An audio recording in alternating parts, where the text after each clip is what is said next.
Hello everybody, welcome to my new show, Hockey in the Park. I'm your host, Stephen Hahn. I have a very, very honorable guest today, but before we get to him, I wanted to say thank you so much for all the emails everybody's been sending me and all my Facebook posts. I've been getting lots of great comments on the show. I've done 4 episodes so far, and all kinds of positive comments and feedback, so keep the comments coming, keep the ideas coming. At the end of the show, I have my email address up on a graphic, so check that out. And keep watching the show, and I appreciate your comments. Today I have a very, very honorable guest. My guest today is Mr. Chuck Pfanenstein. Chuck, thank you so much for being here. Chuck was my 5th and 6th grade hockey coach back in the day at Aquila.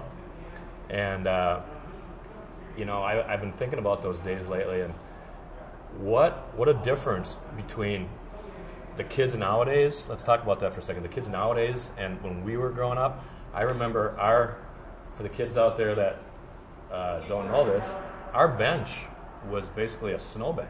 It was. We would stand in the snowbank, with basically cheap cardboard skates back in the day. The skates were so cheap. Yeah. And I remember my grandma and my dad putting Vaseline on our feet to try to thinking that would keep them warm, and we'd rub them in between periods, and we'd go out and skate on the cold 30 below ice, and then we'd jump in the snowbank and freeze and wait for your shift to come up. Wait for our shift to come up, and I remember thinking when we're playing some of the games, I'm thinking, now is this supposed to be fun, or and my mom and dad were like, I want you to get out of the house. You're going to be an athletic kid. You're going to play hockey. You're going to play baseball. I'm thinking, really?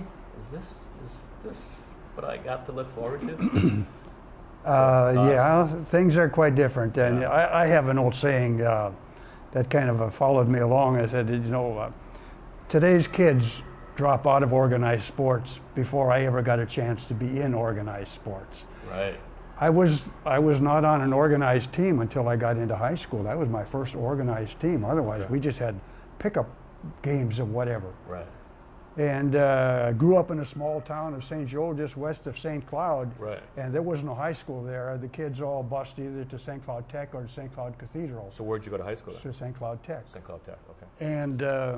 And I went to Tech because they had a lot of good shop classes. I just loved the shop class kind of stuff. And I still do that today, kind of. But maybe that's why I went into physical education as well, because. But there wasn't really very, very much in terms of organized activities at that time. Right.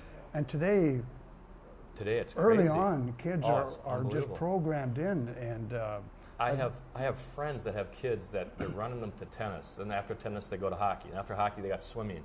After swimming they got volleyball. I'm like, when do the kids become kids? When do they go out and play? Yeah. And then when they're not doing that, they're on the internet. Yeah. And it's crazy.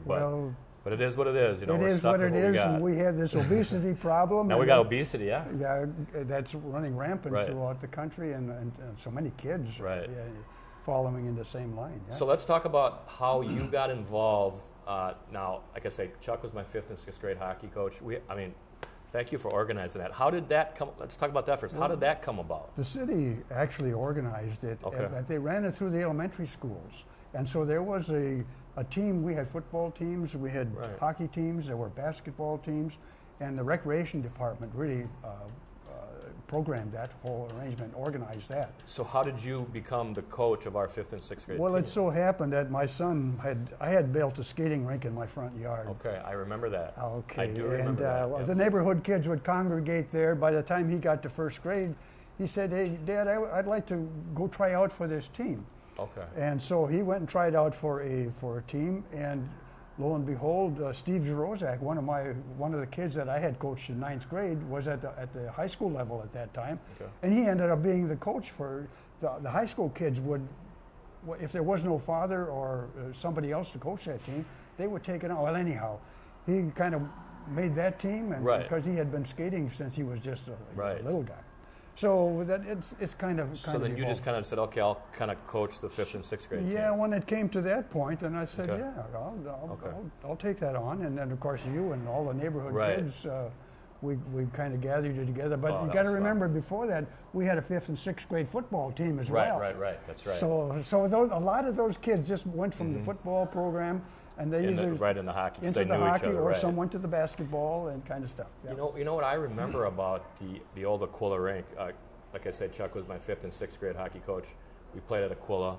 What I remember is that long path to the rink. You had the warming house, and then you had that iced-in area. Yeah. And then you had to skate that to get to the rink. Yes. I remember, there was rocks on there and dirt, and by the time you got to the rink, your skates would be all dull because you hit about 10 rocks, and you had a bunch of sand. And if you remember, there were 3 softball rinks, softball fields, and then the skating rink was in the inside of that, in the middle of that, yeah. So, I'm on your team. We have a blast. We had, obviously, your son Dave was on the team. I remember Scott Walling, Danny Kolich. Yeah. Names are all on your favorite stick there. Yep. Sweet. Well, let's get to that in a second. So then I want to talk about how do you now you coached the high school hockey team from what years? From 73 until 80. From 73 to 80. Let's talk about real quick, how did you become the head hockey coach back in 73? Well, I had when I got out of college, I had played at St. Cloud State for a few years. You actually played college hockey there? Yes. Okay. And then my first job was at Red Lake Falls, Minnesota, and so that was really an education for me there, because what had happened was that Roseau was in our conference. Roseau, Thief River Falls, Crookston. And the Iron Range schools. No, Iron Range is a little bit further. Northern north, okay. This was kind of northwest. Okay. And Roseau and Henry Boucher's town. Oh, yeah, War Road, yep. Those were tough teams, and here we were a small town of Red Lake Falls. We were Lafayette High School, and freshman coach, and maybe had 15 kids, and you didn't cut anybody. Nobody got cut, yeah. You didn't have to cut anybody. So we ended up playing Roseau 3 times in my first year. And I'm guessing the score was not good. It was, imagine you could lose the game 13-0 3 times in a row. Is that what happened, you guys? That's what happened. So 13-0, 13-0. Well, Roseau went on to win the state tournament that year in 1958. Sure, but that's kind of discouraging for some of the kids, I'm guessing. Well, they were out there playing, and they were having a great time. I mean, so you just applied for the head coach. Larry Langen, that's correct. Okay. Yeah. So let's talk about some of your, I don't know if we want to say favorite players or good players or memorable players. Ones that kind of you still can kind of think about once in a while. Those that stand out, I showed you a few pictures earlier, and I remember all of the kids, and I loved them all. Some a little bit more than others, but and some I had to cut because they were discipline problems or whatever kind of thing that had happened along the way.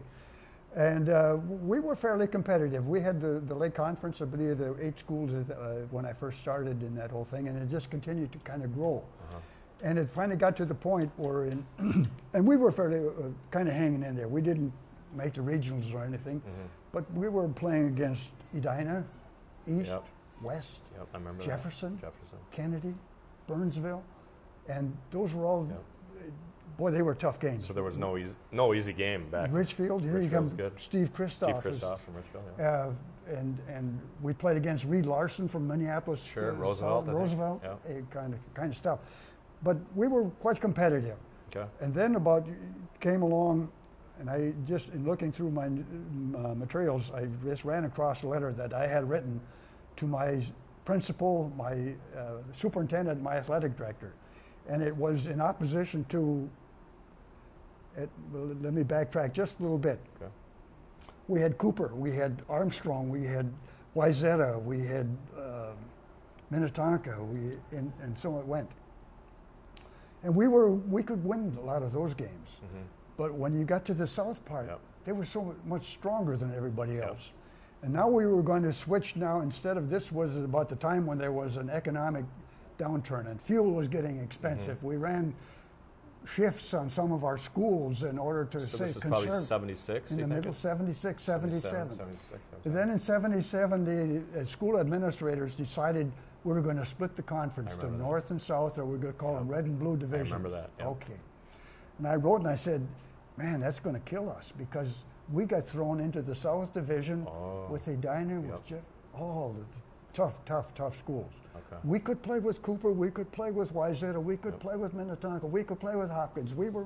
I remember that. We may not have won them all, but we were competitive there. And I said, it's going to kill our program. So what ended up happening today? What had happened was that the first, in the 2 years in 78 and 79, we were able to win one game in the Lake Conference. Ooh. It was brutal. Ooh. And about that time, so it was 1980, end of the season, and there was some rumbling and so on going on. So I said, I really... So then you just kind of stepped down. Well, actually, when I first applied for the job, one of the people in the interviewer said, well, how long do you plan to do this? And I said, when I think I no longer really can do what the kids need, I'll back away. This is in 73 when you got interviewed? Yeah, when I was interviewed in 73. Okay. Well, 8 years later or 7 years later, right. It was time to move aside. Sure. Well, the ironic thing about the whole thing was Wayzata was having similar troubles over on their side. And Keith Schaefer had been a college teammate of mine at St. Cloud. Okay. And Keith was ousted from his job at that point. Wow. And so Keith became the head coach over here. Oh, he came over here then? And he came over here and coached. But he was only here for like a year, wasn't he? About 2 or 3. Okay, and then who took over after him? And then Bill Quinn. Bill Quinn, I remember Bill who Quinn. had been his assistant, kind of took over and did that during that time. Wow. And then after Bill Quinn, and then John Barger came in. Right, I remember John Barger. Barger was about 7 or 8 years. Right. And then after that, one of my former students again, Timmy Donahue. Okay. Became the head coach. We're going to interview next. Real quick before I bring in the other guys, I know the answer to this, but what do you think? How has the game changed? I mean, obviously, as long as we're on that point, let's show everybody. This is a stick from back in the day. We're going to talk about how the game's changed. Obviously, the first way the game has changed is the equipment. I mean, I remember going to buy like a Northland Pro. Remember the Cohos, Northland Pros, $6 at Kokish. Yeah. And I thought to myself, $6. And my mom and dad would be like, you better hang on to this stick for the next 3 years, for $6. I still play hockey. I just bought a stick the other day. It cost me $250. And the guy said, if you get 6 months out of this, you're lucky. No slap shots. So I guess my question is, how's the game changed? Obviously, equipment. I mean, it's better helmets. Equipment better is much skate. better. If you want to talk about skates, I just bought a pair of skates the other day, $600. I mean, back when we played, maybe $10. Yeah, $10. I got my first set of first pair of tacks, right. And they were $30, and Tackaberries. So right. I mean, so that was real really quick, deep. other than equipment, how has the game changed? I have another thought. I mean, the summer programs now. Well, the kids have nuts. The kids have been skating since so little. I interviewed some of the kids the other day. Some of these kids skate 3 days a week, 5 hours a day in the summer. Yeah. In the summer, me and my friends were playing baseball and running around Lake Harriet, chasing girls and having fun. And well, the cost of things is a big factor too. Now I just was seeing that some of the kids are paying $200 or $300 for sports season, maybe more than that. Right. And in my day, the most we were charging was $25, and if a kid didn't make the team, then he could get his $25. Oh, you can get $25 back. Yeah. Now people won't even bother getting it back. That's no. All right. Anyway, I got a little surprise for today, Chuck. But thank you for bringing the stick in real quick. You got my name on there, Stevie Hahn. I signed it. Jimmy Wyman, Marvin Wyman, Mark Greenberg, a bunch of guys. We have a little surprise for you today. Why don't you guys come on in?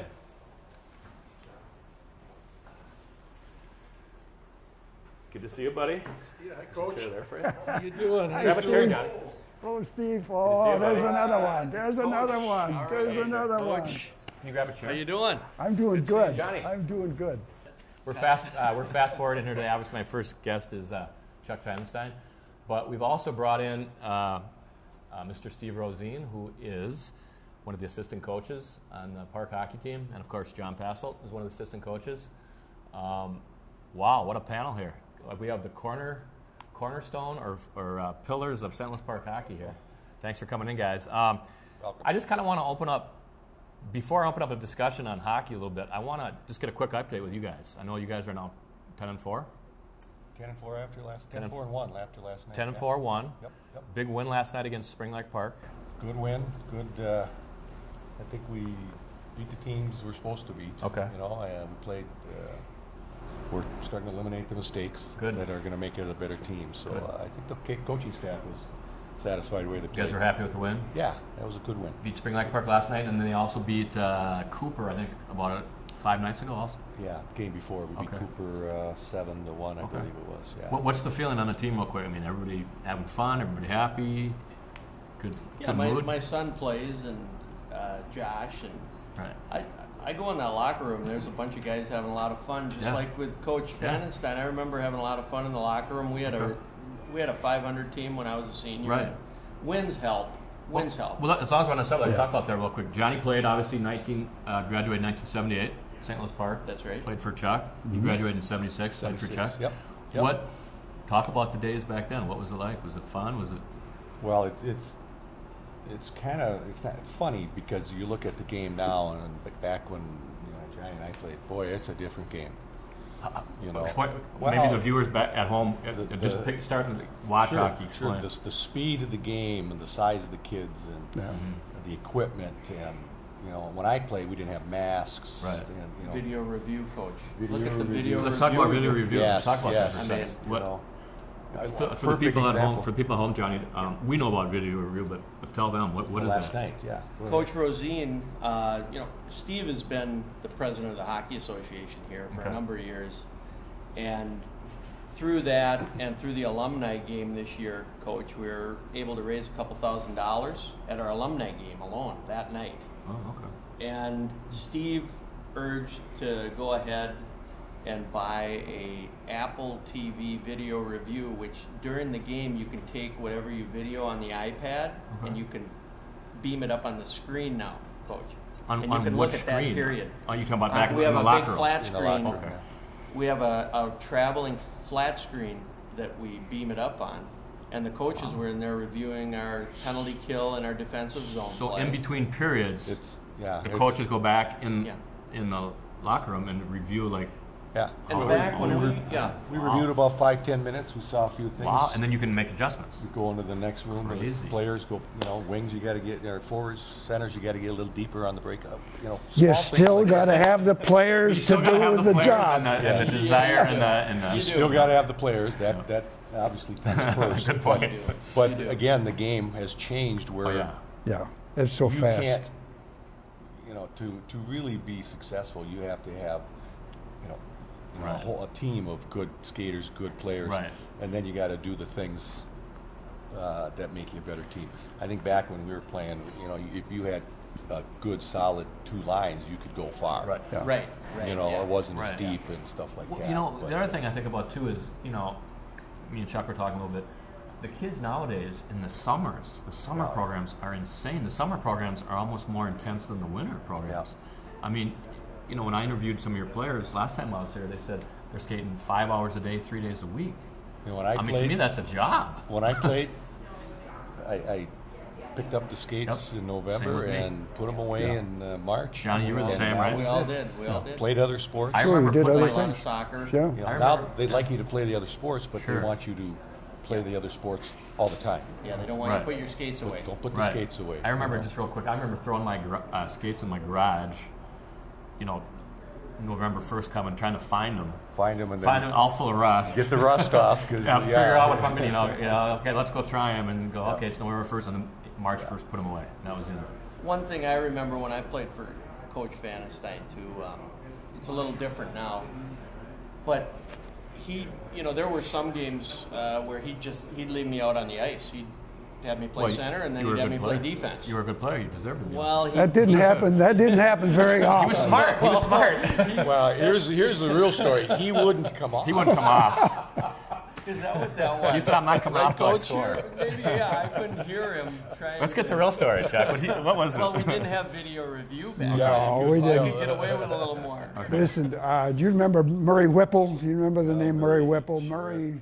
We would run 8mm tapes and so on. That's right.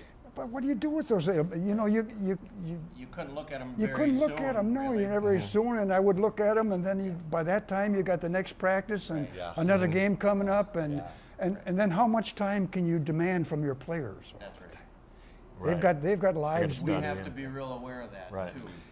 That's the other part. I had a kid by the name of Brant Rossman. And Larry was real instrumental in the Hockey Association. And Brant came to me one time and he said, "Hey, Coach, my folks are going to Hawaii during this holiday break. There's a winter break. And he said, what do you think?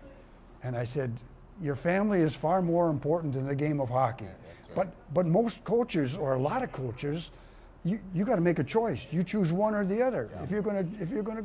So I think I'm hoping that you guys in the coaching business can still work through some of that I think stuff. at St. Louis Park, we're aware of that.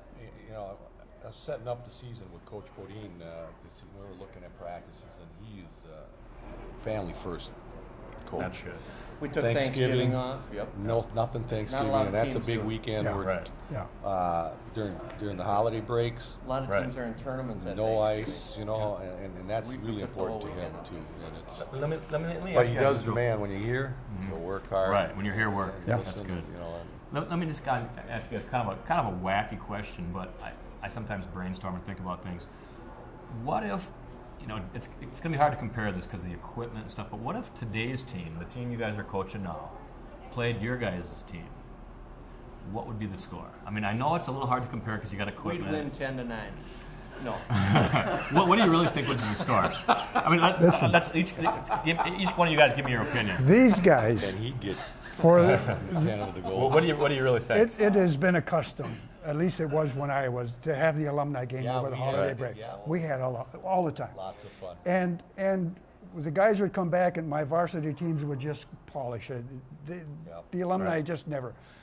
The last 2 or 3 years after these guys got out Yeah. and were on their way, the parents said, "Why are you bringing those alumni Really? back They in to beat 'em beat all up the on time. these kids?" Oh, it was. I remember that. Oh, Coach. man. We had about Yeah, a that's when we kind of You stopped. had double-digit. firepower. Really? Oh We my had a lot of goodness! guys playing college. Then, yeah. They would step right And back. they'd come off the junior programs, and you know, Yeah.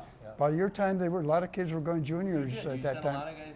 Yeah. Coach Pfanenstein sent a lot of players. There was one- juniors in college. In the early '80s, you were at Mankato. David Hoover was at St. Cloud. Jeff Passo was at St. Cloud. Dave Pfanenstein was at St. Yep. There were Wow. guys all over the place that were. Right. And It's that really- right Back there. then, it wasn't that common. There wasn't that many Right. spots I don't know, to where play. did you go after I played high school? Junior stars 1 year, What? and then I blew my knee out, so Yeah. I was. You were, Real quick, Rosie, That was the can you talk about what you do as president, real quick, as the association? Well, I've been in the association. I was trying to think how many years as I was coming into it. I think 17 years I've been doing it. Okay. When my oldest started, and I worked my way up through the ranks. So I've done all the things, and it's all my kids are gone, but it's a labor of love, and I really think St. Louis Park has the good nucleus, and Right. the program can grow, and that's Okay. why I'm sticking around. Sticking around. And Podine is a big part of it now. Sure. He's a family. He lives in the our old coaches, and Right. you know, this kind of stuff really helps, because I think St. Louis Park hockey is unique to Okay. hockey. It's still a community. It's a Yep, smaller small association. community. Yep. Well, that's why Sean Podine said he came here. It's a Yes, small community. yeah. Not a lot of politics in it. Coach, Right. I can say that as Very- a parent and a very- coach.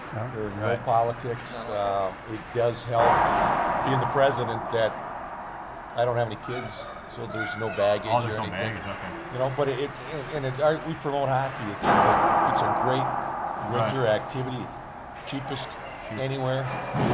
We keep the cost down.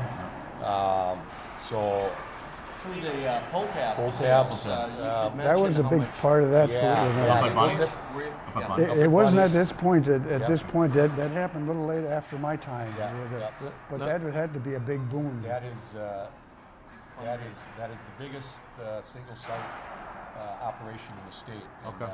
we pay for 100% of our ice comes out of From Offsets Bunny's. the cost Okay. for the kids.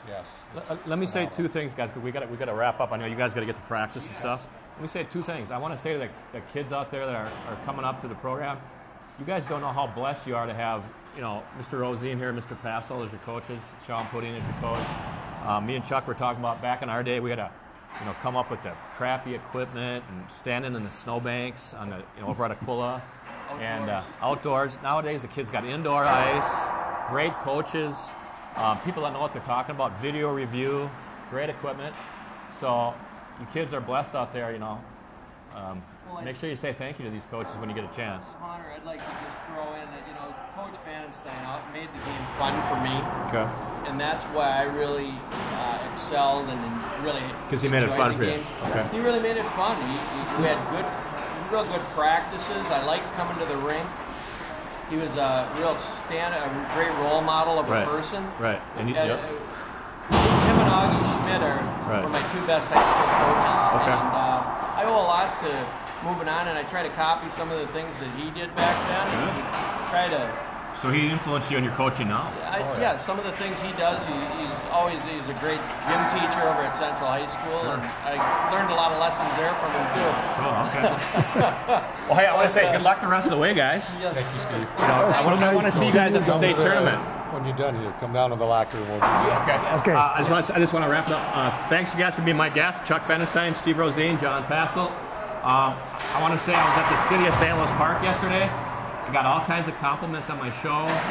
I get all kinds of emails on my show. Facebook, everybody's liking it. So after today's panel, my ratings are going to go through the roof. Through the roof. All right. Thank you for watching Hockey in the Park. I'll see you soon. I'm Stephen Mark Hahn. All right. Great. Thanks for seeing me. You'll edit that. You'll make this look good. I'll make it look good. Okay, I'm going to stay around for that.